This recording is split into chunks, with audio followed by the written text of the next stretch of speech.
Good morning. It is Friday, January 15th, and this is your reading lesson. Your learning target is I can analyze the overall structure an author uses in a text or part of a text. So, we learned about a text structure yesterday. We learned about cause and effect. And basically, that's when the author is trying to get you to understand an event and what causes it and then what happens after. So, some words you might see if the author is using a cause and effect structure is since, because, if, due to, as a result of, causes, leads to, consequently, therefore, and then. Now, these are not the only words you might see that show a cause and effect relationship, okay? And you might want to ask yourself what happened and why did that happen? And remember, you're not looking for a solution, you're looking for the cause of something that happened.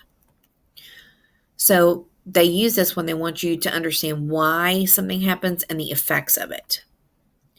Your Google Classroom assignment is a form in Google Form in Google Classroom, but I'm going to go ahead and do a teacher example before we get into that. And just remember to do some Lexia when you finish all reading assignments. So here's an example. In the following text, the author explains a natural disaster called an avalanche. And that's, the thing with snow, okay? The author wants us to understand what causes an avalanche and the effects it has on the land. And we will look for cause and effect relationships on the next 2 pages.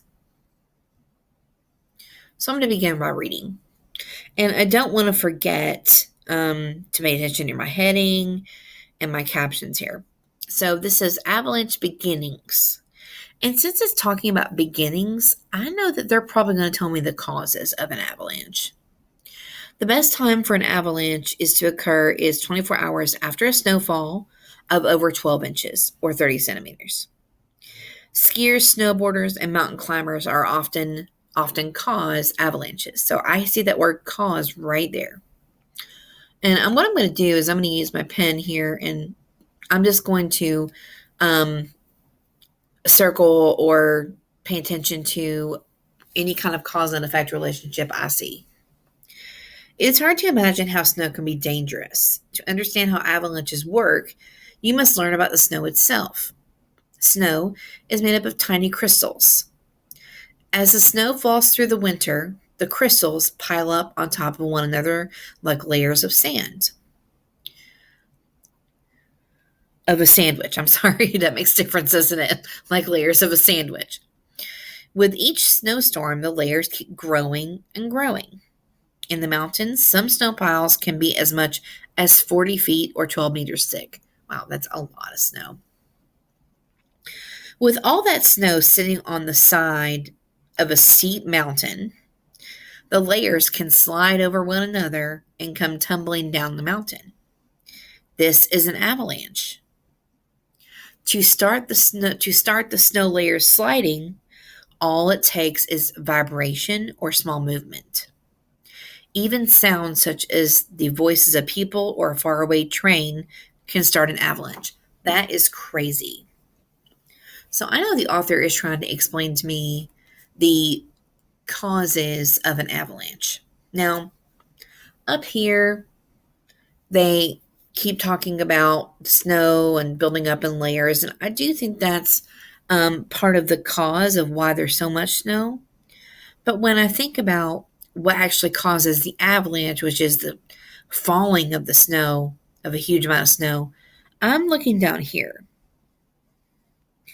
To start the snow sliding, which that's the avalanche, all it takes is a vibration or a small movement. To me, that's a cause, so I'm going to put a C there for cause. So if I want to know what causes an avalanche, it's clearly vibration. And I didn't realize that even a sound like just somebody talking or something far away could cause that.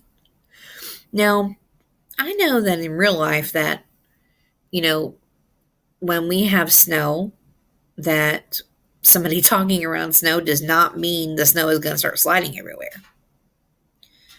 So that tells me that there's more to this. I'm going to look back up here. As the snow falls through the winter, the crystals pile on top of one another like layers of a sandwich.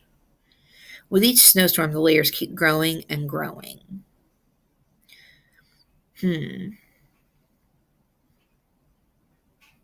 So the layers slide over top of one another, come tumbling down the mountain. Well, obviously I need to look at the cause of the layers here. As the snow falls through the winter, the crystals pile on top of one another like the layers of a sandwich. With each snowstorm, the layers keep growing and growing. So to me, this happens first, and then the vibration happens next in order to have an actual avalanche. Now let's look at this one. It says lots of damage. Now I know that damage has to happen after an avalanche. So to me, this tells me I'm going to read about the effects of an avalanche because damage is one of the effects. Avalanches can block roads for days until people can clear away the snow. Well, that's definitely an effect, is blocked roads. Put an E there.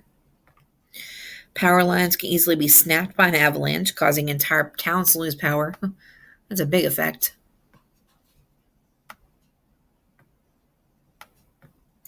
When snow from an avalanche melts, it can cause flooding in certain areas. Wow. Even flooding can happen with an avalanche. That's crazy. Now, even though that was not the main text, those are captions, they still gave me effects of an avalanche.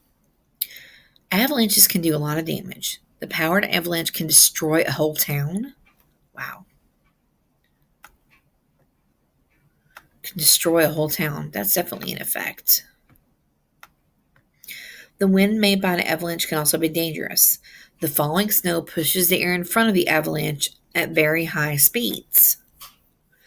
So I see that snow pushes the air in front of the avalanche and it causes it to go really high speed. So that's definitely an effect too. In 1962, an avalanche in Switzerland produced winds that snapped trees in half. Wow. That's an example of those really strong winds that they cause. The effects of an avalanche. Ooh, there's a clue word right there.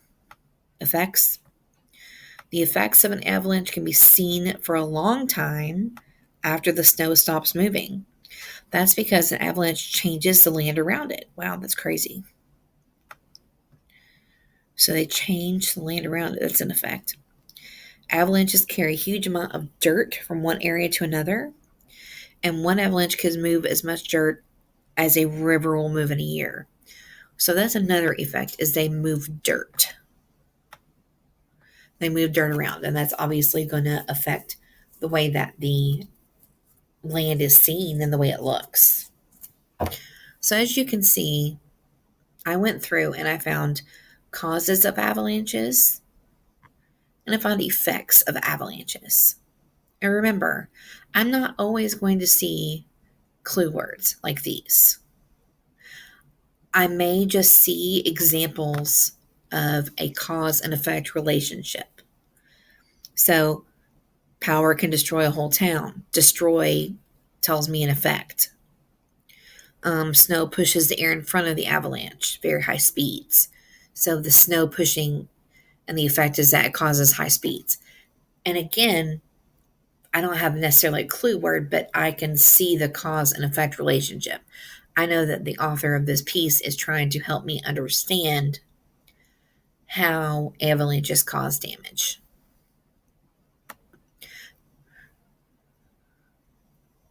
Okay. And that is all for my teacher example. I really hope that helped. You'll be doing something similar to that in your reading exit ticket. Have a great day.